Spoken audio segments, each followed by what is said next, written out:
আমন্ত্রণ আমাদের আজকের বিষয় নির্বাচনের কার্যক্রম স্থগিত চেয়ে রিট। আজকে আমাদের সঙ্গে আছেন বিএনপি চেয়ারপারসনের উপদেষ্টা হাবিবুর রহমান। হাবিব ভাই, আপনাকে স্বাগত জানাচ্ছি। আপনাকে ধন্যবাদ। ইসলাম, আমাদের সঙ্গে আছেন বাংলাদেশ সুপ্রিম কোর্টের সিনিয়র আইনজীবী আবু হেনা রাজ্জাকি, আপনাকে স্বাগত জানাচ্ছি। হাবিব ভাইকে দিয়ে শুরু করতে চাই। আজকেও প্রধান উপদেষ্টা ডক্টর মোহাম্মদ ইউনূস নির্বাচন ফেব্রুয়ারিতে হবে এবং উৎসব মুখর পরিবেশে নির্বাচন হবে, গণভোট নির্বাচন একই দিনেই হবে, তিনি সে কথা বলেছেন। নির্বাচন কমিশন থেকে প্রতিদিনই বলা হচ্ছে যে নির্বাচনের জন্য পুরোপুরি প্রস্তুতি তাদের রয়েছে, আইন শৃঙ্খলা নিয়েও কোনো সমস্যা নেই, সেটি স্বরাষ্ট্র মন্ত্রণালয় থেকেও নিশ্চয়তা দেওয়া হয়েছে। এর মধ্যে আজকে আমরা দেখলাম নির্বাচনের কার্যক্রম স্থগিত চেয়ে রিট করা। হাবিবের কাছে জানতে চাই, আসলে এই বিষয়টি এখন এই মুহূর্তে এই ধরনের রিট করার কারণটা কি? আসলে আপনাকে ধন্যবাদ। না, রিট করতেই পারে, কিন্তু এই মুহূর্তে যিনি করেছেন তাতে ভাবা উচিত উনি কবে কোন সময় নির্বাচন করে জয়লাভ করেছেন বা কবে নির্বাচন করেছেন। এটা যদি আমরা খুঁজতে যাই দেখবেন যে যিনি নির্বাচনই করেন নাই, তার দলে মনে হয় 500 লোকও নাই। একটা দলের নাম নিয়ে করেছেন না? জি, এই সমস্ত তো আসলে বাংলাদেশ কংগ্রেস ছেলে খেলা যা ইচ্ছে তাই। তা আমি মনে করি মহামান্য বিজ্ঞ আদালত এই রিট খারিজ করে দেবেন। এখন এই মুহূর্তে নির্বাচনটা হওয়া খুবই জরুরি। আমাদের প্রধান উপদেষ্টা বলছেন, নির্বাচন কমিশন বলছেন, নির্বাচন প্রস্তুতি সম্পন্ন করেছেন। নির্বাচন না হলে, একটা নির্বাচন না আসলে দেশ যে কোথায় চলে যায়। আজকে 15.5 বছরে আমরা হারিয়ে টিপ পারছি। আমাদের জিডিপি কমে গিয়েছে, আমাদের ইনভেস্টমেন্ট নেই, বেকারত্বের হার বেড়েছে, অনেকগুলো গার্মেন্ট শিল্প বন্ধ হয়ে গিয়েছে, নানান ধরনের সমাজ অস্থিরতা দেখা দিয়েছে। এই মুহূর্তে সুস্থ মাথার কোনো মানুষ নির্বাচন না করার জন্য রিট করতে পারে? সুস্থ মানুষ করতে পারে না। হয়তো ওরাকে টেস্ট করলে বোঝা যাবে, হয়তো তার ভেতরে কোনো সমস্যা থাকতেই পারে। সারা দেশ জাতি যেখানে উন্মুখ একটা নির্বাচনের জন্য, সেখানে উনি এই মুহূর্তে নির্বাচন স্থগিত এবং এতগুলো এর উপর রুল শিকার আবেদন করেছেন। তাই মনে করি আমরা অনেক রিট আমরা দেখেছি, রাজ্জাকি ভাই এখানে আসেন, অনেক রিট খারিজ হয়ে যায়। এটা তো খারিজ ইনশাল্লাহ হয়ে যাবে, হওয়া উচিত হয়ে যাবে। এবং এই ধরনের ছেলে খেলা যেন কেউ করতে না আসে, দেশের স্বার্থকে নিয়ে, দেশকে নিয়ে, গণতন্ত্র নিয়ে, নির্বাচনকে নিয়ে। হ্যাঁ, ওনার যদি এমনই ক্ষমতা, ওনার দল যদি এত শক্তিশালী হয়ে, তো নির্বাচন ফেস করুক, নির্বাচন হবে না কতদিন উনি দেশটাকে টেনে যেতে। উনি বলুক ঠিক আছে নির্বাচন স্থগিত হয়ে যাবে, আমি দেশ চালাবো, দেশে ইনভেস্টমেন্ট নিয়ে আসবো, দেশের অর্থনীতিকে আমি সচল করবো, দেশের শান্তি শৃঙ্খলা বজায় রাখবো, বলুক। উনি ওই দায়িত্ব নেবেন না, উনি হুট করে একটা রিট করে বলছেন যে আমি নির্বাচন স্থগিত করার জন্য। তো এগুলি মহামান্য আদালত রিট খারিজ করে দেবেন আমি আশা করি। তিনি একটি জিনিস বলছেন যে নির্বাহী বিভাগের প্রভাব পড়বে নির্বাচনে, সেটি একটি আশঙ্কা। ওনার তো জ্ঞানই নাই, উনি জ্ঞানহীন একটা মানুষ। আমি বলি, আমি বারবার বলেছি, কোনো দলীয় সরকারের অধীনে যদি নির্বাচন হয়, তাহলে পৃথিবীর সবচেয়ে সৎ মানুষ, সবচেয়ে সরল মানুষ, সবচেয়ে শক্তিশালী মানুষ, সবচেয়ে ঘাট সোজাকে দাঁড়ানো মানুষও সেই নির্বাচন সুষ্ঠু করতে পারে না। আর যখন নির্দলীয় সরকারের অধীনে নির্বাচন হয়, তখন একটা আনসারও যদি মনে করে যে আমরা নির্বাচনটা সুষ্ঠুভাবে করিয়ে দেবো, তা পারে। এখান থেকে কেউ কারোর কথা শুনে সরকার এমন আওয়ামী লীগ নির্বাচন করেছে, সেখান থেকে নির্বাচনে প্রশাসন আওয়ামী লীগের পক্ষে ছিল। কেন? যে ভোটে হারলেও তারাই ক্ষমতা থাকবে, জিতলেও তারাই ক্ষমতা থাকবে, অতএব তাদেরই জিতিয়ে দিই। এই তো ছিল ব্যাপার। এমপি থেকেই ইলেকশন করতেছে, মন্ত্রী থেকেই নির্বাচন করছে। তাহলে এখন তো দলীয় কোনো দল তো রাষ্ট্রীয় ক্ষমতা নেই। অতএব এখন যে যাই বলুন না কেন, আমার মতে যে আমরা 86 নির্বাচন দেখেছি, ওটা দলীয় সরকার না হতো তাহলে 48 ঘন্টাকে ফলাফল বন্ধ রাখতো? বলেন, 48 ঘন্টা পৃথিবীর ইতিহাসে ঘটনা নেই। দিনের বেলা ভোট কেটেছে, ভোট ডাকাতি করেছে, আমি সব দেখেছি। আমি তো এই সময় ছিলাম, একদম মাঠে ছিলাম। তারপরেও 48 ঘন্টা যখন আওয়ামী লীগ জিতে যাচ্ছিল, তখন 48 ঘন্টা ফলাফল বন্ধ রেখে তারপরে জাতীয় পার্টিকে জয়লাভ করে আওয়ামী লীগকে 88টা বা 86টা আসন দিয়ে রেজাল্ট ঘোষণা করলো। এই টেটে নির্বাচন হয়েছে, দলীয় সরকার নির্বাচন হয়েছে। সেই সময় বিএনপি, আপনার আওয়ামী লীগ, জামাত, 12 যেসব দল, তারা কেউ নির্বাচনে যায়নি, সেখানে নির্বাচন হয়ে গেল। দলীয় সরকারের অধীনে নির্বাচন হলে সেই নির্বাচন আমাদের দেশে সুস্থ হওয়ার সম্ভাবনা খুবই কম, অনেকখানি নাই। সেটা 73 বুঝেছি।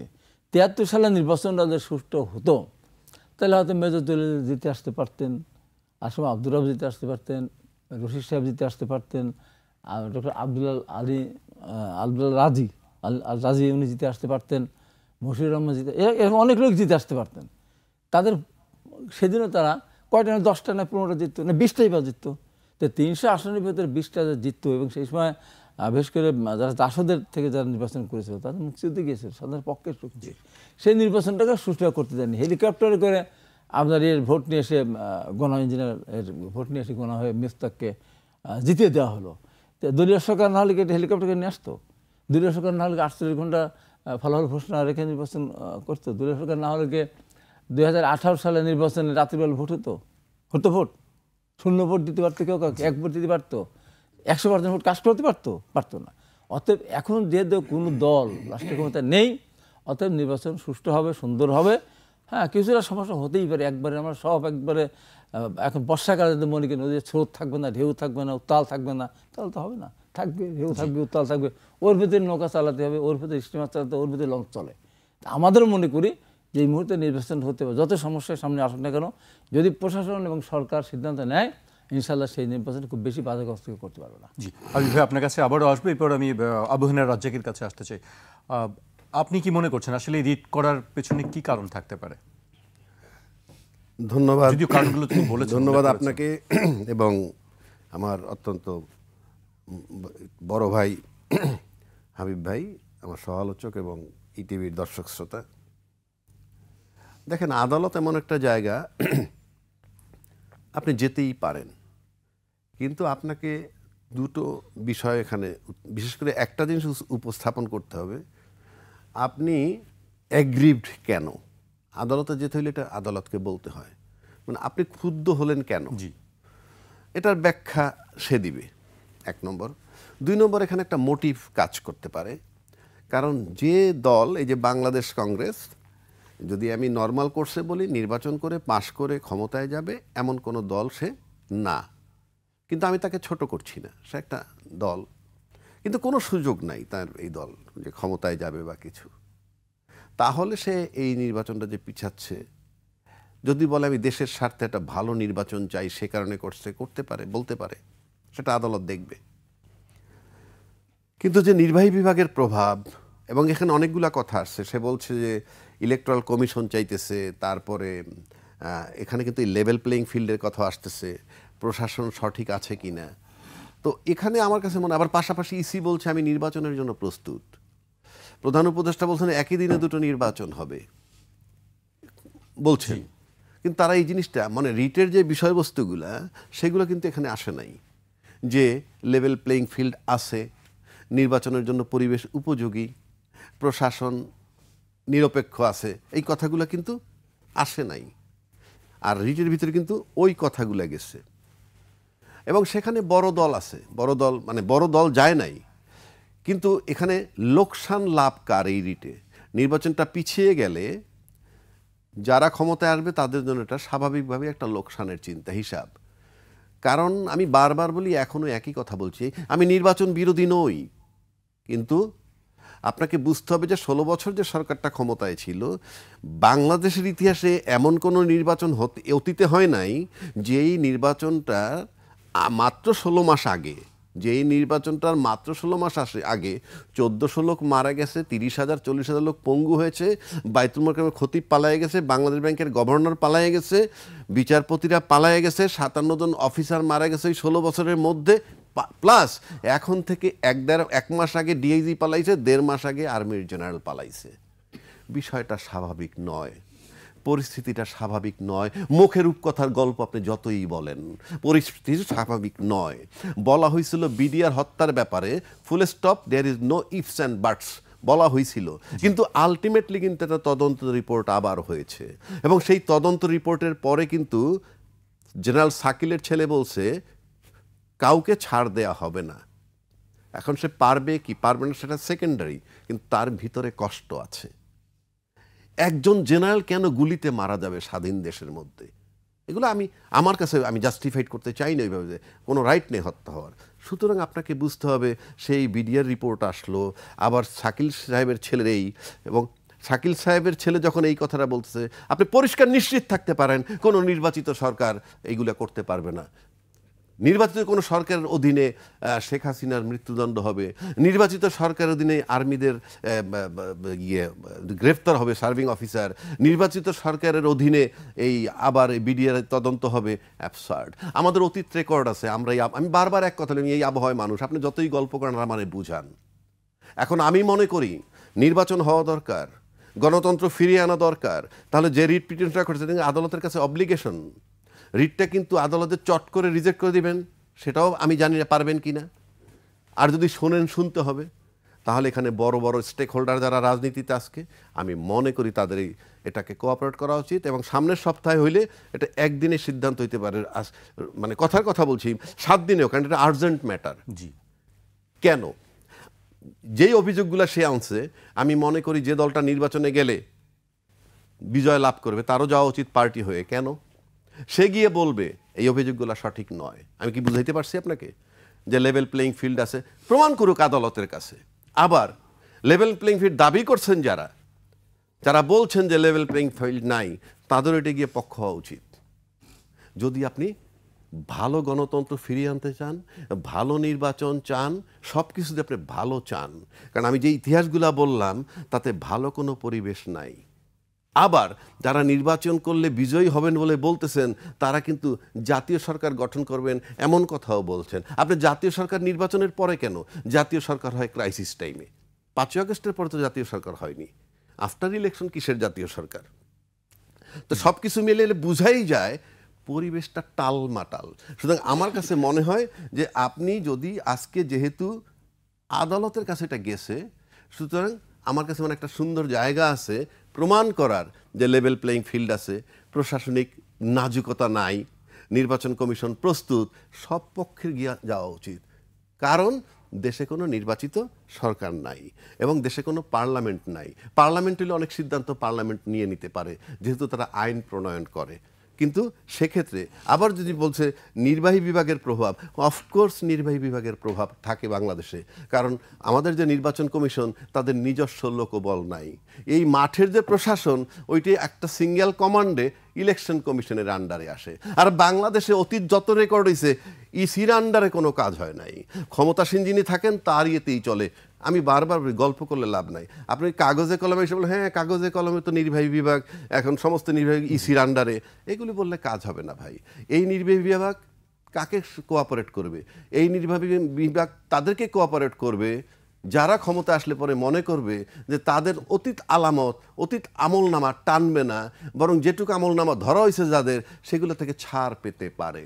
সুতরাং এটা জটিল অবস্থা তো বটেই, সেটা চিন্তা করতে হবে। এবং আমি মনে করি আদালতে বড় বড় স্টেক হোল্ডার যারা রাজনীতির, তাদেরও যাওয়া উচিত।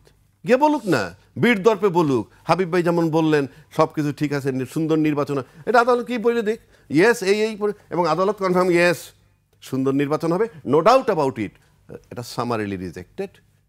অথবা যদি অন্য কিছু পায় সেটা দেখা যাক। বাট আদালতে যখন গেছে যেতেই হবে এবং আদালতের সিদ্ধান্ত দিতে হবে বলে আমি মনে করি। জি, হাবিব ভাইয়ের কাছে আবার আসতে চাই। একটি জিনিস বলছিলেন যে আবু হেনা রাজ্জাকি, যে টালমাটাল পরিস্থিতি, বা আরেকটি বলছেন যে নির্বাহী বিভাগের যে একটি প্রভাব, সেক্ষেত্রে আসলে নিরপেক্ষতা থাকবে কিনা নির্বাচনের ক্ষেত্রে? না, এখন তো আমি বললাম যে নির্বাহী বিভাগ কি আসলে নিরপেক্ষ ভূমিকা পালন করবে? এখন তো নির্বাহী বিভাগ কার পক্ষে যাবে? লটারির মাধ্যমেই হয়েছে আমরা জানি। লটারির মাধ্যমে যেভাবে হয়েছে আমরা ওইটাকে ধরে নিলাম। এখন কোনো দল তো এমন না যে এই দল ক্ষমতায় যাবে, তাকে আমাকে আনতেই হবে। এখন তো কোনো দল ক্ষমতায় নেই। অতএব এখানে নির্বাহী বিভাগ কারোর পক্ষে ওইভাবে যাবে বলে আমার কাছে মনে হয় না। হ্যাঁ, কেউ যদি রাজনীতি ভাই হয়তো সে একটা রাজনীতি একটি ধারণা থাকে যে হয়তো তাদের অবস্থা ভালো, তারা ক্ষমতায় আসতে পারে, এই চিন্তা করে অনেক সময় না, এইটা চিন্তা করে অত কিছু আসবে। এর ভেতরে দেখে ধরেন অনেকে এর ভেতরে আসন পেয়ে যায় না, জিতে যাচ্ছে, তারপরেও তো আসন পায়। তো ওইটা কোনো ব্যাপার না। ঘটনাটা হলো যে আমাকে কতদিন অপেক্ষা করলে এই টালমাটাল অবস্থা থেকে আমরা উত্তরণ পাবো, আমরা এখান থেকে আমরা একটা উপায় খুঁজে পাবো। কতদিন কত বছর? 7-10 দিনে সম্ভব, সবাই যদি গিয়ে বলে। না, আমি বলছি যে টালমাটাল যে অবস্থা ভাই যে বললেন যে পালিয়ে গেলেন, সেইটা বলতে পারো, এটা পালিয়ে গেলেন, আইজিবি পালিয়ে গেলেন, খতিব পালিয়ে, এই নানান কাহিনী। তাহলে আর কত বছর অপেক্ষা করলে এই পালানোর পালা শেষ হবে, আমরা দেখে নির্বাচন করতে পারবো, প্রথম কথা।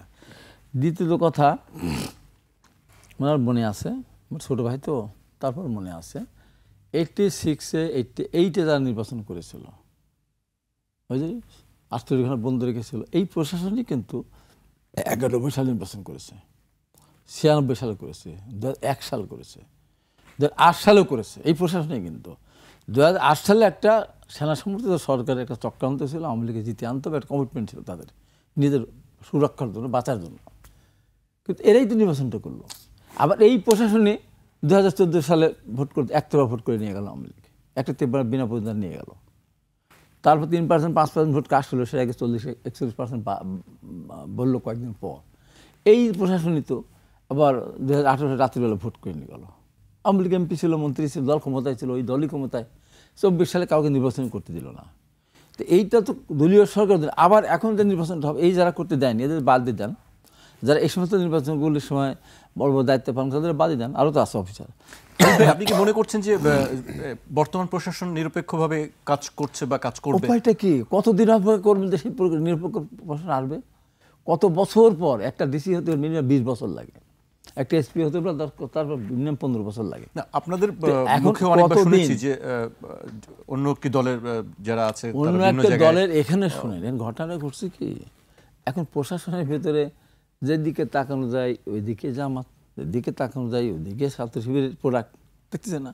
এরা যদি সঠিক পরিচয় নিয়ে যদি ওরা প্রশাসন থাকতো, আমলি রাখতো, তাদের আমলি রাখতো, তারা মিশেছিল, তাদের নিজের পরিচয় গোপন করে আওয়ামী লীগ হয়েছিল, অতিরিক্ত আওয়ামী লীগ হয়েছিল, বেশি বেশি আওয়ামী লীগ হয়েছিল, যেখানে আওয়ামী লীগের সঙ্গে প্রমোশন পেয়েছিল, এখন তার খোলসটাই বেড়ে আসছে। অথবা তারা এই রাজনীতি বিলং করে না, কিন্তু এখন তারা আওয়ামী লীগ থেকে জামাতে গেলে পারে, তাদের জামাত সমর্থিত হলে পারে তার প্রমোশনটা পাবে এবং নিশ্চয়তা পাবে এখানে, এইবার হতে পারে এটা। এখন আমার কথা হলো যে এই দেশে আমরা নির্বাচন কতগুলো দেখলাম, আমরা 86 দেখেছি, 88 দেখেছি, 96 দেখেছি, 2014 দেখলাম, 2018 দেখলাম, 2024 দেখলাম, এক একটা নির্বাচন এই প্রশাসনটা কাজ করেছে। আজকে প্রশ্ন আসছে 2014-18 নির্বাচনে যারা অংশগ্রহণ করেছে, দায়িত্ব পালন করেছিল, তারা এখন দায়িত্ব পালন করতে পারবে না। এই যে একটা কথা অনেকে বুঝে বলে, অনেকে না বুঝে বলে।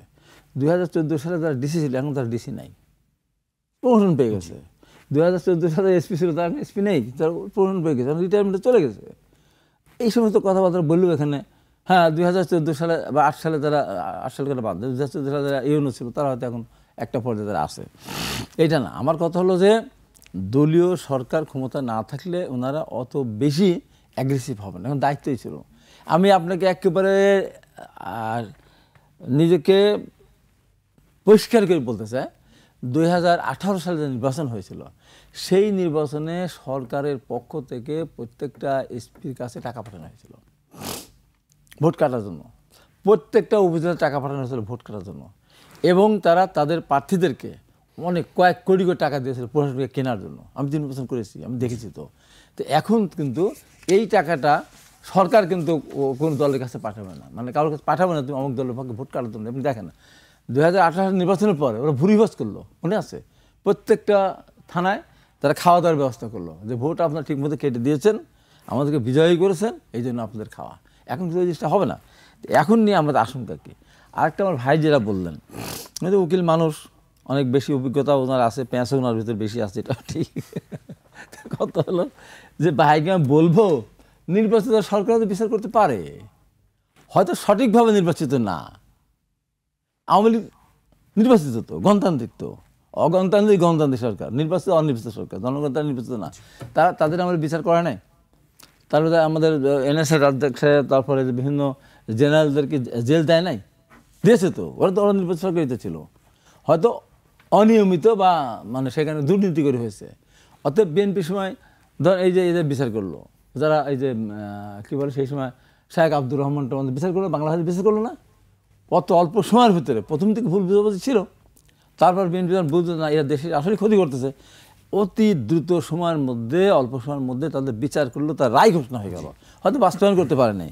তাই আমার কথা হলো যে নদীতে ঝড় উঠছে, ঢেউ উঠছে, তাই আমি নৌকা বন্ধ রাখবো, আমি মাছ ধরবো না, আমি পারাপার করবো না? তো এখন এই যে এটা হলো কাপুরুষতার পরিচয় দিলে হবে না, আমাকে বলতে হবে যে এর মধ্যে একটা সুষ্ঠু নির্বাচন হবে, মানুষ দীর্ঘদিন ভোট দিতে পারে নাই, ভোট দেবে যাকে ইচ্ছা তাকে দিক। আমি বলতে চাই বিএনপিকে ভোট দেন, যাকে ইচ্ছা তাকে দিক, নির্বাচন হওয়া উচিত। বিরতিতে যেতে হচ্ছে। হাবিব ভাই বলছিলেন যে টাকা পয়সার ছড়াছড়ি ছিল বিগত সময়গুলোতে, এবারও কি আসলে কি টাকা পয়সার ছড়াছড়ি থাকবে কিনা বা সেটি কিভাবে রোধ করা হবে?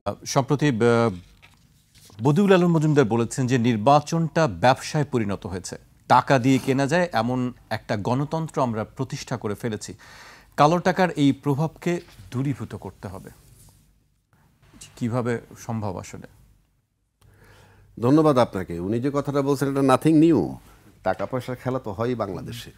সেটি কি চলতেই থাকবে? হ্যাঁ, সেটা একটা কথা, চলতে থাকবে কিনা সেটা আমি বহু আগে বলেছি একবার।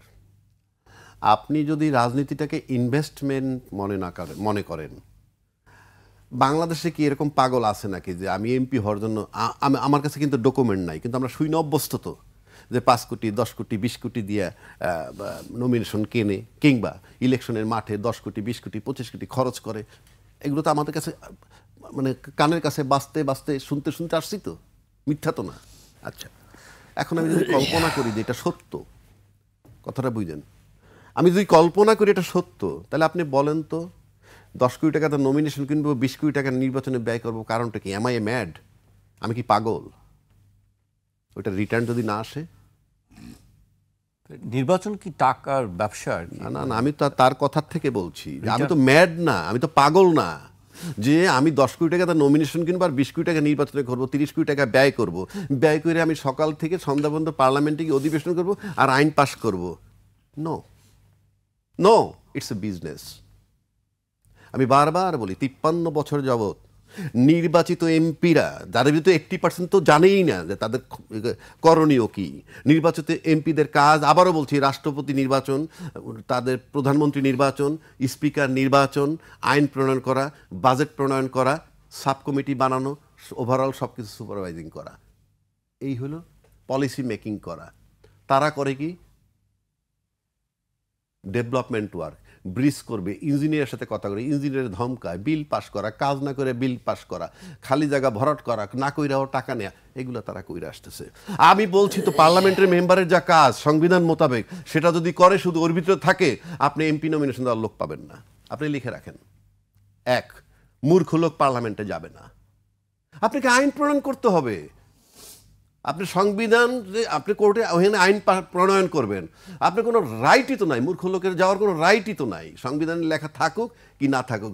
এবং এটাকে বৈধতা দেওয়ার জন্য, অশিক্ষিত মূর্খ বৈধতা দেওয়ার জন্য সংবিধানে কোনো শিক্ষাগত যোগ্যতার বিধান রাখেনি, কেউ চ্যালেঞ্জও করেনি আজ পর্যন্ত যে শিক্ষাগত বিধান নাই কেন, অথচ দারোয়ান রাখবেন ম্যাট্রিক পাস চায়। অনেকবার আলোচনা হয়েছে, কিন্তু এটি নিয়ে আসলে জোরালোইভাবে কোনো কিছু হয়নি। গপ্প। কারণ আপনি আপনার অথর্ব নিবেন হা জয়যুক্ত বলার জন্য, আর কোনো কাজই নেই এমপিদের। আমার এমপি হোস্টেলে গেছেন আপনি, জানতো রেগুলার, যাই দেখেন কি হয় সেখানে। তাহলে শিক্ষাগত যোগ্যতা আসলে থাকা প্রয়োজন। আপনি তো আইন প্রণয়ন করবেন, কথাটা ওইখানে। আপনি তো কাগজে কলমে আইন প্রণয়ন করেন, প্র্যাকটিক্যালি আপনি ডেভেলপমেন্ট ওয়ার্ক করেন। কাজে কালো টাকার কথাটা আমি বললাম। এখন আসেন, এবারে কালো টাকার ছড়াছড়ি কম হতে পারে প্রশাসনের কাছে। কেন? বাংলাদেশে এই প্রথম যে একজন আইজিপি রাজসাক্ষী হয়েছে, বাংলাদেশে এই প্রথম যে সার্ভিং 14 জন আর্মি অফিসার কাস্টডিতে গেছে, বাংলাদেশে এই প্রথম হয়তো আরো কিছু আমলাদের ইনভলভমেন্ট বেরিয়ে আসতেছে। সুতরাং তাদের হিসাব হইল যে এইরকম একটা পরিস্থিতি যদি কন্টিনিউ করে, আরো নির্বাচন ছাড়া এইরকম অবস্থাটা যদি চলতে থাকে, তাহলে এখানে নির্বাচনের মাধ্যমে এই সরকারের বদল হবে। সুতরাং সেটা লাভ। এবং প্রশাসন তাদেরকে সহযোগিতা করবে নির্বাচনে। ওনারা যদিও বলে জামাত প্রশাসন সাজায় নিছে, ওনাদের কথায় যদি আমি থাকি, জামাত যদি প্রশাসন সাজায় থাকে, তাহলে টোটাল কাজটা জামাতের পক্ষে হবে। তাহলে তারপরে ওই নির্বাচনে কেন এত আপনি আগ্রহী? আপনি যদি বলে থাকেন যে জামাত প্রশাসন সাজিয়ে ফেলেছে নানান জায়গায়, তাহলে নির্বাচনের সময় তো জামাতকে পক্ষপাতিত্ব করবে, সন্ধ্যাবেলায় ঘোষণা করবে জামাত বিজয়ী। তাহলে সেখানে আপনি যাচ্ছেন কেন এই নির্বাচনে এত আগ্রহ নিয়ে? সেক্ষেত্রে তো ওই রিটটাকে প্রিভিলেজ দেওয়া উচিত, যে আমরা ওখানে গিয়ে বলি যে জামাত এই করছে, প্রশাসন এইভাবে সাজাইছে। এখন আসেন, যেহেতু প্রশাসনের উপরে টর্চার নেমে আসতেছে বাংলাদেশে এই প্রথম, আরো বহু আমলার নাম আসছে, ওই জেনারেল সাকিলের ছেলে বলছে সেদিন, আমরা তো দেখছি কাগজে কলমে যাদের নাম আসছে, বহু রাজনীতিবিদদের নাম আসছে। সুতরাং ওই প্রশাসন তাদের পক্ষে কাজ করবে বইলা প্রতীয়মান হয়, যে যারা আসলে অন্তত ওই বিচারগুলা হয়তো আমি কি বলছি ডিলে হবে, প্রলং করতে করতে একটা পর্যায়ে দেখা যাবে এগুলো কোনো কার্যক্রম হচ্ছে না। ওটা নিশ্চিত হতে গেলে প্রশাসন তাদেরকে কোঅপারেট করবে, কারণ প্রশাসনের লোকগুলাই তো আলটিমেটলি যারা এখনও যাদের লিস্টে আছে বা যারা আসামি হতে পারে, এগুলো প্রশাসনের লোকেরা সবাই জানে কোত্থেকে কাকে টানে, কিভাবে টানে, এটা যদি কন্টিনিউ করে। সুতরাং প্রশাসন এবার যে খুব একটা টাকা লাগবে তা নয়, বরং কোন সরকারটা আসলে তারা সেফ জোনে যেতে পারে, কারা ক্ষমতায় গেলে সেই চিন্তাটা প্রশাসন নিজে নিজে ভাইকেই বলছিলাম আমি যে এই ধরনের প্রশাসন নিজে নিজে করবে, কারা আসলে আমাদের জন্য লাভজনক। এখন এমন একটা জায়গায় তারা গেছে যে তারা প্রত্যেকেই টেনশনে আছে, অনেকেই কিন্তু টেনশনে আছে কার নাম কোত্থেকে এসে যায়। কারণ আমি একটা কথা বলি, 57 জন আর্মি অফিসার হত্যা করার পর যখন শেখ হাসিনা টিকে গেল, তখন শেখ হাসিনার সামনে শাপলা চত্বরের লোক মারা কিছু না, আয়নাগর কিছু না। শাপলা চত্বর লোক হত্যার পর তারা কিন্তু মাদার অফ কওমি উপাধি দিছে, মাইরের চোটে মাদার অফ কওমি উপাধি দিছে এই ইসলামী ফোর্স যারা, মাইরের চোটে। আবারও বলছি, আবার ইউনূস সাহেব এসে আবার যেটা করলেন, কিছু আর্মি অফিসারকে গ্রেপ্তার করে আইজিপিকে এই সরকারের সময় রাজসাক্ষী বানাইয়া শেখ হাসিনাকে মৃত্যুদণ্ড দিয়া এমন একটা জায়গায় গেছেন। প্রশাসন এখন কম্পমান, সব নয়, যারা নিজেরা বোঝে তাদের নাম আসতে পারে। সুতরাং যে কোনো ফর্মে একটা নির্বাচন করা জরুরি।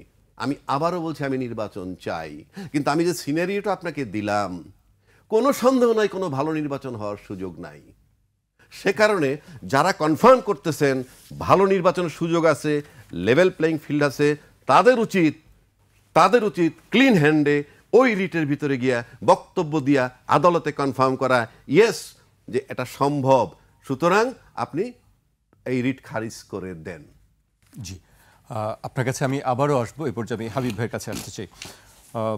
হাবিব ভাই, একটি বিষয় কালকে থেকে আলোচনা চলছে, এনসিপির সঙ্গে বিএনপির ঐক্য নিয়ে একটি আলোচনা চলছে। আমি সে বিষয়ে যাওয়ার আগে তার বক্তব্যটি আমি একটু উল্লেখ করতে চাই। এনসিপি নেতা নাসিরুদ্দিন পাটোয়ারি বলেছেন, আজ দেশপ্রেমিক শক্তির সামনে একসঙ্গে দুটি যুদ্ধ, মুজিববাদ ও মৌদুদিবাদের কর্তৃত্ববাদী রাজনীতির বিরুদ্ধে সংগ্রাম এবং একটি নতুন ন্যায়ভিত্তিক আধুনিক রাষ্ট্র গঠনের দায়ভার। এই দুই যুদ্ধ একা কোনো দল লড়তে পারে না, তাই বিএনপি ও এনসিপি গণতান্ত্রিক জাতীয়তাবাদী ধারার দুই শক্তির মধ্যে একটি দায়িত্বশীল ঐক্য প্রয়োজন। এ ধরনের কোনো আলোচনা কি আসলে বিএনপির সঙ্গে এনসিপির চলছে বা কোনো সম্ভাবনা কি আছে ঐক্যের? না, আমার কথা হলো যে আন্দোলনরত যারা ছিল, যারা আন্দোলন করেছে, নেতৃত্ব দিয়েছে, মাঝখানে অনেক ভুল বুঝাবুঝি, কথা চালাচালি হওয়া সত্ত্বেও যদি মনে করে, আমাদের পক্ষে তো কারোর বিরুদ্ধে কোনো অভিযোগ নেই। আমরা তো বলেছি যারা আমাদের সাথে একসাথে আন্দোলন করেছে তাদের জন্য আমরা আসন আমরা রেখেছি, আমরা 237টা আসন আমরা ঘোষণা করেছি। তো সেখানে যদি মনে করে আলোচনা যদি হয়, হতেও পারে, রাজনীতি আর এগুলি তো আর কোনো বলা হবেই না এমন তো না। তা আমার ভাই রাজ্জাক ভাই যে কথাগুলো বলেছেন, অনেকগুলি কথা উনি বলেছেন, লাস্ট কথা যেটা বলেছেন ওই জন্য ওনাকে ধন্যবাদ। ওনার সম্বন্ধে একটা মানুষের ভেতরে আতঙ্ক আছে যে রাজ্জাক ভাই এমনভাবে কথা বলেন যে দেশে নির্বাচন যদি না হয়, নির্বাচন বিরোধী একটা মানুষ না। কিন্তু আজকে উনি প্রমাণ করে দিলেন যে জাতির সামনে উনি নির্বাচনের পক্ষে, কী কারণে একটা নির্বাচন হওয়া দরকার। এখন আপনি আসেন যে আমরা কেন নির্বাচনে ভাই যে প্রশ্নটা করেছেন তার উত্তরটা আমি দিতে চাই। আমরা জেনে শুনে কেন প্রশাসন জামা সাজিয়েছে তারপর নির্বাচন দিতে চাচ্ছি, সেজন্য আমার ভাইকে একটু পিছনে নিয়ে যেতে চাই। 2008 সালের নির্বাচনে দেশনেত্রী বেগম খালেদা জিয়া নিশ্চিত জানতেন সেনা সমর্থিত সরকার বিএনপিকে হারিয়ে দেবে, আওয়ামী লীগকে জয়লাভ করাবে। কারণ ওই সেনা সমর্থিত সরকার তৎকালীন 3 উদ্দিনের পক্ষ থেকে ম্যাডাম খালেদার কাছে গিয়েছিল আরাফাত খোকন আমাদের নেতা তারেক রহমানকে নির্যাতন করার পর যেটা হয়ে গেছে, সরি আপনাকে আমরা আবার রাষ্ট্রীয় ক্ষমতা আসার সুব্যবস্থা করে দিই, তার বিরুদ্ধে সমর্থন ছিল, আমাদের বিষয়গুলো আপনি ভাববেন। ম্যাডাম খালেদা জিয়া সেদিন বলছেন না, তোমরা অন্যায় করেছো, তোমাদের সাথে আমার কোনো আপোষ হতে পারে না। তখন তো ভয়টা দেখিয়েছিলেন যে আপনি আমাদের কথা শুনবেন না, আপনার সন্তানদের যে অবস্থা করেছি আরও ভয়ঙ্কর পরিস্থিতির সম্মুখীন আমরা হতে হবে। একসময় বলেছিলেন না, প্রথম আরব খান কৌকে নিয়ে বিদেশ যাওয়ার কথা বলেছিলেন, তার তার ভ্রমণকে দিলে পারে তখন যেতে পারবেন। তারপরেও ম্যাডাম বলেছিলেন আমার 2টি সন্তান না, তখন ভয়টা দেখেছিল, নির্মম পরিণতির শিকার হতে, এখন মা সহ্য করতে পারবে না। তারপর ম্যাডাম বলেছিলেন আমি লক্ষ লক্ষ সন্তানকে ছেড়ে আমি যেতে পারবো না, 2টা সন্তান কুরবানি দেবো। আমরা কেন? ম্যাডাম এসেছিলেন যে একটা নির্বাচিত সরকার আসুক, আমাকে হারতেই হবে, আমাকে যেতে দিবে না, নির্বাচিত সরকার আসুক। ওই জন্য আমরা 2008 সালে নির্বাচনে অংশগ্রহণ করেছিলাম, 29 ডিসেম্বর নির্বাচন। এবারও জামাতের টোটাল প্রোগ্রাম সাজানোর পরেও আমরা দেশকে ভালো চাই, দেশের ভালো চাই, দেশের অর্থনীতি সচল করতে চাই, দেশের অর্থনীতি ধ্বংস হয়ে না যায়, একটা দেশ যেন আপনার একেবারে দেউলিয়া হয়ে না যায়, সেই কারণে আমরা একটা গণতান্ত্রিক সরকার চাই। যে ক্ষমতায় আসুক, নির্বাচনে যে জামাত প্রশাসনের মাধ্যমে ক্ষমতাতে যাক, দেশের ডেভেলপমেন্ট ওয়ার্ক তো হবে। আর দেখবে ভাই এইটাই হলো আমাদের কথা, আমরা দেশটাকে যদি ভালোবাসি, এই দেশে গণতন্ত্রের জন্য আমাদের নেতা দলের প্রতিষ্ঠা শহীদ রাষ্ট্র জিয়া রহমান বহুদল গণতন্ত্র প্রবর্তন করেছেন। কোন দেশের কোনো কেউ আছে আপনার বলতে পারেন আন্দোলন হতে পারে, সব হতে পারে, একটা দল পৃথিবীতে দেখান তো একটা নির্বাচন করেছে শুধুমাত্র জনগণকে ভোটাধিকার প্রয়োগের অধিকার দেওয়ার জন্য, একটা নিরপেক্ষ তত্ত্বাবধায়ক সরকার বিধান সংবিধানে সংযোজন করার জন্য আছে পৃথিবীর একটা দল? ম্যাডাম খালেদা জিয়া 15 ফেব্রুয়ারি নির্বাচন করলেন, মার্চে 30 তারিখে পদত্যাগ করলেন, 1.5 মাসের মধ্যে নির্বাচন পদত্যাগ করলেন। সংসদে তত্ত্বাবধায়ক সরকার বিল পাশ করার পর উনি পাশ না করে ঠেলতেন, আন্দোলন হতো, মানুষ মারা যেত। এরা 1500 মেরেছে, বিএনপি 1000 মারতো, হয়তো 1 বছর ক্ষমতা থাকতে পারতো, তখন এত আন্দোলন এত বেগন হতো না। আমি তো ওই আন্দোলনের একটা নেতা ছিলাম ওই সময়, ওই আন্দোলন চরম শিখরে আমি ছিলাম। তারপর বলি এই জন্য বিএনপি চায়, সবসময় চায় যে দেশটা গণতান্ত্রিক ধারায় চলুক। একসময় বাকশাল ছিল, সেখান থেকে 15 আগস্টের পর পরবর্তী যদি নিরপেক্ষতা লঙ্ঘন হয়, নিরপেক্ষ লঙ্ঘন হবে না এই কারণে বলছি, যেহেতু কোনো দল তো ক্ষমতা নেই। হ্যাঁ, জামাত প্রশাসনকে সাজিয়েছে, যেমন ঢাকা বিশ্ববিদ্যালয় নির্বাচনে কয়েকটা মেয়ে তো বলেছেন ভোট দিতে পারেনি। এই ভোটটা কারা দিয়েছিল? ছাত্রলীগ, ওরা তো নাই, ছাত্রদল না, ওরা তো দিতে যায়নি, ছাত্র শিবির তারা দিয়েছে। এইবারে যে আমার ওখানে যে গণ্ডগোলটা হলো মানিকনগরে আমাদের স্বামী মহলদার বাড়িতে, ভোটার আইডি কার্ডগুলি সব জামাতের মেয়েরা কর্মী আছে না, তারা ভোট চায়, বেহেশতের কথা বলে, জান্নাতে যাওয়ার কথা বলে টলে, তখন বলে তাহলে আপনারা যে ভোটার আইডি কার্ডটা আমাকে একটু দেন। দেওয়ার পর ওই নাম্বারটা টুকে নেয়। কেন জানেন? এই নাম্বারটা টুকে নেব ইলেকশনের আগের দিন রাতের বেলা বা আগের দিন আমরা তো বাড়ি দেওয়ার টোকেন দিয়ে আসি, ভোটার স্লিপ দিয়ে আসে, যে এটা নিয়ে গেলে আপনাকে ভোট দিতে দিবে পোলিং অফিসার বা যারা আছে। ওই কারণেই তারা এই ভোটার আইডি কার্ডগুলির নাম্বারগুলি সব লিপিবদ্ধ করে নিয়ে যাচ্ছিল। তখন ওইবার শামীম যখন বুঝতে পেরেছে, তখন বলতে আপনাকে ফেরত দিয়ে যান। আমাদেরটা নিচ্ছেন, ওই বাড়িতে আমরা জামাত ওখান থেকে না, আমাদেরটা নিচ্ছেন কেন? আমাদেরটা নেওয়ার উদ্দেশ্য হলো যে সকালবেলা গিয়ে বোরকা পরে আগে আমাদের ভোটগুলো দিয়ে দিবে। বোরকা তো খুলতে বলতে পারবো না। তারপরে যখন তাদের ভোট দিতে যাবে, হ্যাঁ এটা তার ভোট, তা দিবে। তখন এই যে এই ধরনের অপকর্ম করার কারণে, সেখানে বাধা দেওয়ার কারণেই কিন্তু আমার স্বামীর বাড়ি ভাঙচুর করলো, টেলিভিশন ফ্রিজ ভেঙে চুরে, দুপুরে খাবার রান্না করেছে, খাবারটা ভেঙে ফেলে দিয়েছে। স্বামীর বৃদ্ধ মাকে আহত করেছে, ফেলে দিয়েছে, তার বউকে ফেলে দিয়েছে, স্বামীকে মাথায় কয়েকটা শিলা লেগেছে। এই চিন্তা করে এইটুকুর কারণে আমার পরে যখন গুলাগুলি হলো, আপনি দেখেছেন তো, সে তো ধরা পড়লো কীভাবে, একদম আমিরের গাড়ি থেকে বের, আমির নিজেও নাকি প্রত্যক্ষদর্শী বলছে, সেও পিস্তল বের করেছিল, গুলি করেছে। এখন সেখানে একই ঘটনা। এখন ভোট আপনি চান, কোনো অসুবিধা নেই, কিন্তু আপনি গিয়ে ছোট্ট একটা কোরআন শরীফ নিজে এখন ধরবেন, আপনি কথা দেন, ওয়াদা করেন, আপনি ভোটটা দাঁড়িয়ে দেবেন কিনা, যদি দেন তাহলে জান্নাতে যাবেন, আপনি জান্নাতের কথা বলছেন বলেন, কিন্তু শপথ করাচ্ছেন কেন? এইটাই নিয়ে করেছিল মক্কেলবিদ্যা। তারপরে আমরা দেশের মালিক, সব ক্ষমতা আমাদেরকে ভোট এইভাবে বললো, এইভাবে ভোট চাইতে গেছে, এইভাবে আমাদের অপমান করলো। গিয়ে একদম সাজোয়া বাহিনী, হাইজ ভর্তি অস্ত্র, নিজের গাড়িতে অস্ত্র নিয়ে গিয়ে মক্কেলবিদ্যার ছেলেকে পেয়েছে ওখানে মাস, এই মক্কেলবিদ্যা মাস শুরু করছে। মক্কেলবিদ্যা ছুটি আসছে 11 জন, তারই মাস শুরু করছে। একের পর 11 জন মানুষ আমাদের আহত হয়।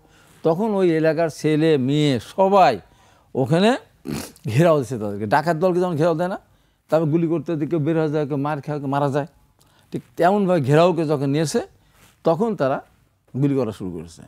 এই যে গুলি করতে হতে তারা গাড়ি নিয়ে বের আসছে, অনেকগুলি মোটরসাইকেল তাদের ফেলে রেখে চলে আসছে। দেখেন, তারপরেও আমরা কেন চাচ্ছি? এইভাবে তো দেশের অর্থনীতি ধ্বংস হয়ে যাবে। তো আবার কোনো দেশ তো আপনার বন্ধুত্ব করবে না। এই সরকার তো কোনো সীমা নাই, আজকে আছে কালকে নেই। তত্ত্বাবধায়ক সরকার 3 মাসের সময় থাকে, একটা নির্বাচিত সরকার জোর করে হলে তার 5 বছর সময় থাকে। আন্দোলনের মাধ্যমে চলে যেতে হবে আলাদা কথা, এই সরকার তো কোনো মেয়ে না। আর দেশের অর্থনীতি বলেন, এই সংস্কারটা বলতেছেন, আপনি বলেন তো কৃষিক্ষেত্রে কোন সংস্কারটা করেছেন? কৃষকদেরকে উন্নতি হয়েছে, ছাত্রদেরকে ভয়াবহ অবস্থা রাজ্যে কি ভাই, আমি তো 2-3টা কলেজের আমি তো সভাপতি, কি যে ভয়াবহ চিত্র আমি চিন্তা করতে পারেন না। শুধুমাত্র নিয়োগ দেওয়ার সময় টাকা নেবে সেই কারণে অনার্স কোর্স করেছে। একটা অনার্স সাবজেক্ট খুলতে গেলে এবার 7 জন শিক্ষক লাগে, 7 জন শিক্ষকের ছাত্র নেই, ভয়াবহ অবস্থা। কারা টাকা নিচ্ছে নিয়োগ ওই দেওয়ার জন্য? সেই সময় আমেরিকার সময় হেরাম সেটা তো দেখালো, আগের কথা। সেটা এখন তো আর হচ্ছে না, এখন তো ওগুলি সুযোগ নেই। এখন তো ওই যে তালিকাভুক্ত হয়, সেখান থেকে তারা যাচ্ছে।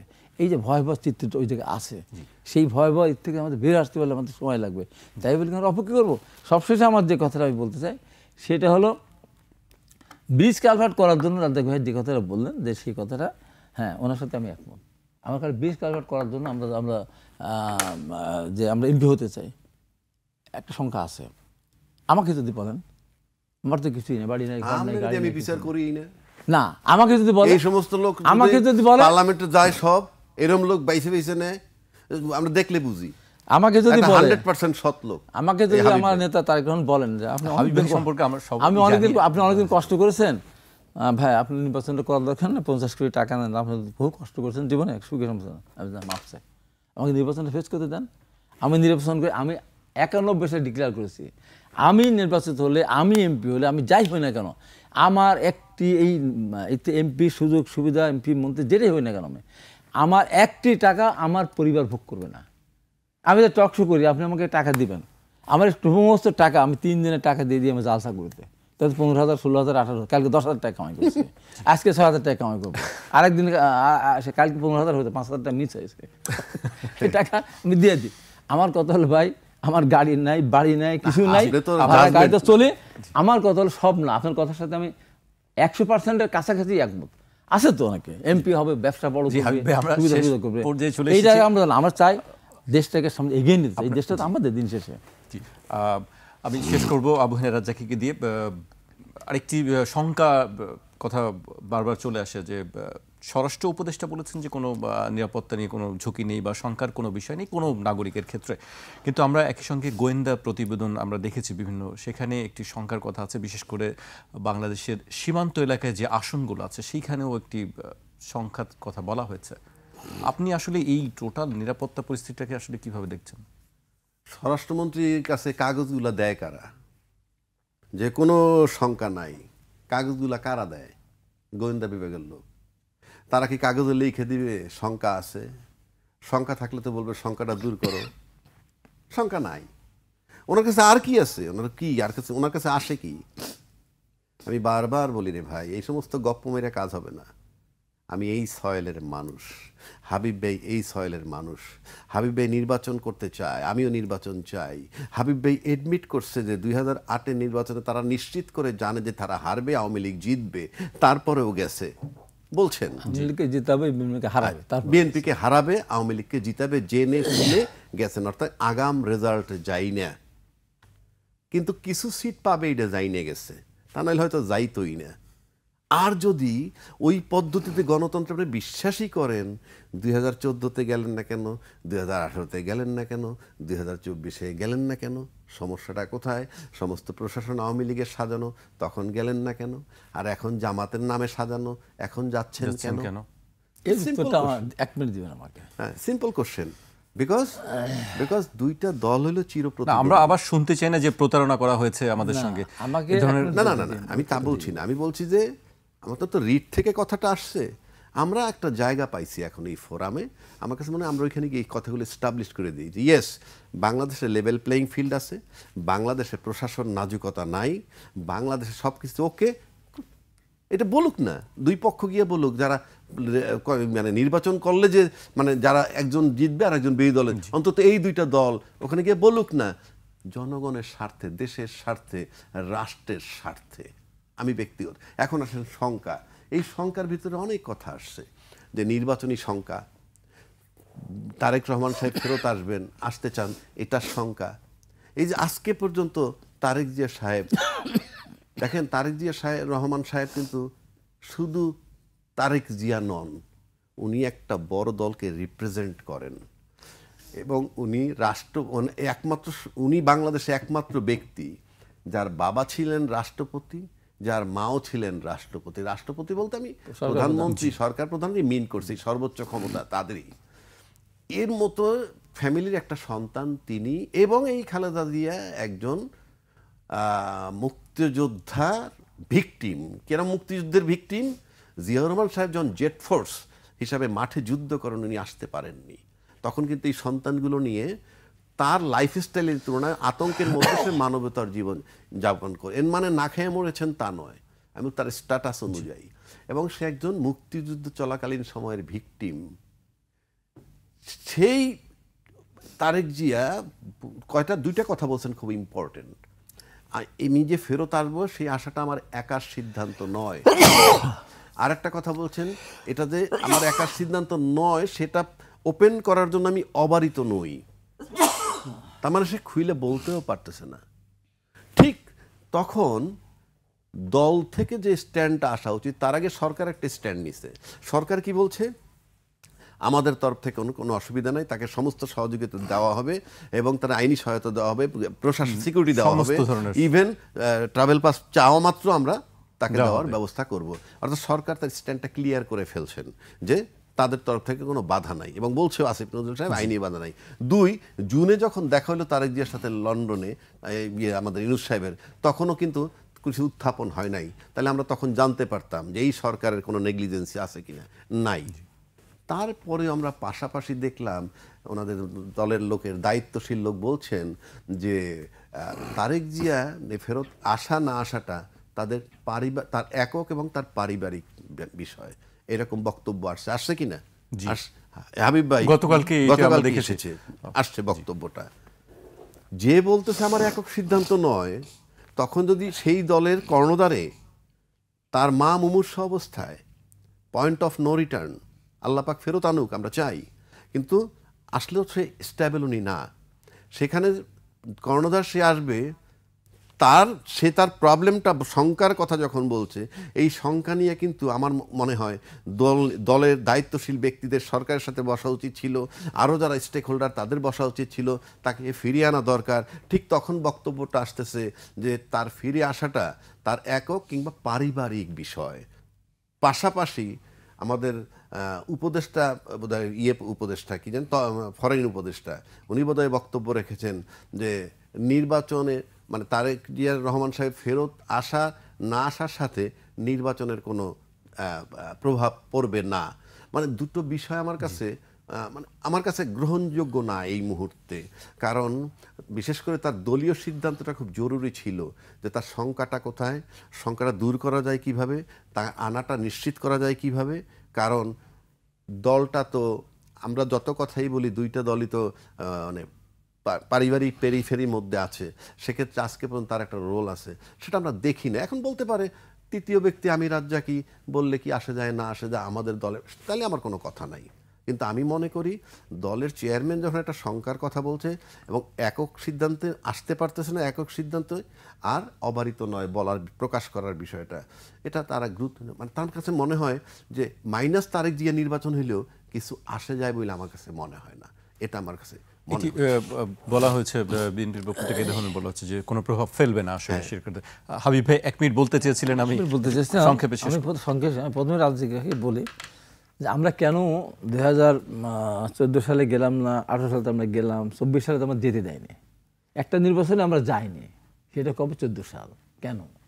তার আগে যে 96 সালে তত্ত্বাবধায়ক সরকার বিল পাশ করেছিলেন বেগম খালেদা জিয়ার নেতৃত্বে সংসদে, সেটা 11 সালে এসে তত্ত্বাবধায়ক সরকার মানে বিধান বাতিল করা হলো। যদি বাতিল হয় নাই, তারপরেও আওয়ামী লীগ দলীয় সরকার নির্বাচন করতে গিয়েছিল, যে কারণে আমরা নির্বাচন আমরা যাইনি। যে আমরা জনগণের ভোটাধিকার ফিরিয়ে দিয়েছিলাম, সেই জনগণের ভোটাধিকার আবার কেড়ে নিয়েছিলাম, ভোট দিতে না পারে। 18 সালে গিয়েছিলাম, যে তারপরেও মনে করলাম যে ঠিক আছে পরিবর্তন হয় কিনা, 24 সালে যেতেই দেয়নি, এই গেল। দ্বিতীয়ত কথা, আমি আজকে রাজ্জাকি ভাইয়ের কথা বলি, অনেক সুন্দরভাবে বলছেন, ধন্যবাদ জানাচ্ছে। আমাদের নেতা যেন তারেক রহমান ফিরে আসা না আসার ব্যাপারে যে কথাগুলি হচ্ছে, বিভিন্নভাবে বিভিন্ন কথা হচ্ছে, ছোটো বড় মিলে টিলে নানানভাবে হচ্ছে। তো সেটাকে আমি বলবো যে ওনার আসার ব্যাপারটা সরকার যেমন বলেছে, যার আসার ক্ষেত্রে কোনো বাধা নেই, আমরা ট্রাভেল পাস দিয়ে দেবো আসার যাওয়ার সঙ্গে সঙ্গে। আমি সরকারের কাছে এটুকু আহ্বান জানাতে চাই, যেহেতু তারেক রহমান বাংলাদেশ জাতীয় দলের ভারপ্রাপ্ত মানে চেয়ারম্যানই না, শুধু চেয়ারপারসন না, চেয়ারম্যানই নন, উনি শহীদ রাষ্ট্রপতি জিয়া রহমানের সন্তান, নিজেরা বললেন খালেদা জিয়ার সন্তান। আমি মনে করি, আমার বক্তব্য এবং অনেকে একমত হবেন, যে বাংলাদেশি জাতীয় শক্তির কিন্তু উনি একমাত্র প্রদীপ।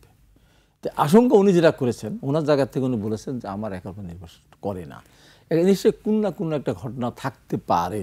তাই সরকারকে আমি বলবো, আপনারা তাকে এটুকু দায়িত্ব আপনারা নেন, যে কোনো সব নাগরিককে নিরাপত্তা দেওয়ার দায়িত্ব সরকারের।